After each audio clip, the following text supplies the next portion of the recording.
আগামী ২৭ আগস্ট থেকে শুরু হবে বিশালগড় মণ্ডলের ৩ দিন ব্যাপী গণেশ পূজা। তার আগে অতি সম্প্রতি সকালে পূজার খুঁটি পূজা অনুষ্ঠিত হয়। বিশালগড় বিজেপি মণ্ডল কার্যালয়ের সম্মুখে মণ্ডপ নির্মাণের খুঁটি পূজায় উপস্থিত ছিলেন মণ্ডল সভাপতি তপন দাস, পঞ্চায়েত সমিতির চেয়ারপারসন অতসী দাস, ইস্কনের পালাটানা মন্দিরের সভাপতি প্রেমদাতা দাস প্রমুখ। মহিলা মোর্চার সদস্যরা আয়োজনে সক্রিয় ভূমিকা নেন। সাংস্কৃতিক অনুষ্ঠান ও মহাপ্রসাদ বিতরণ সহ নানা আয়োজন থাকছে। বিধায়ক সুশান্ত দেবের অনুপ্রেরণায় পূজার প্রস্তুতি চলছে জোর কদমে।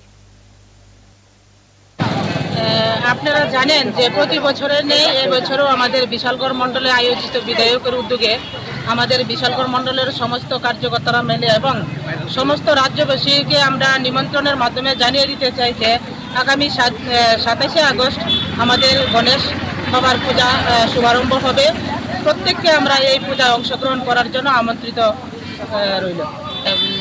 যদি এটাকে বলা হয় তাহলে আমি মনে করব এবারও একটা অন্যান্য বিষয়ের বিভিন্ন থিমের উপরে রয়েছে, যেটা আমরা গত বছরের থেকেও এবছরও মোটামুটি আমাদের আনন্দ উল্লাসের সহিত পূজা অনুষ্ঠিত হবে এবং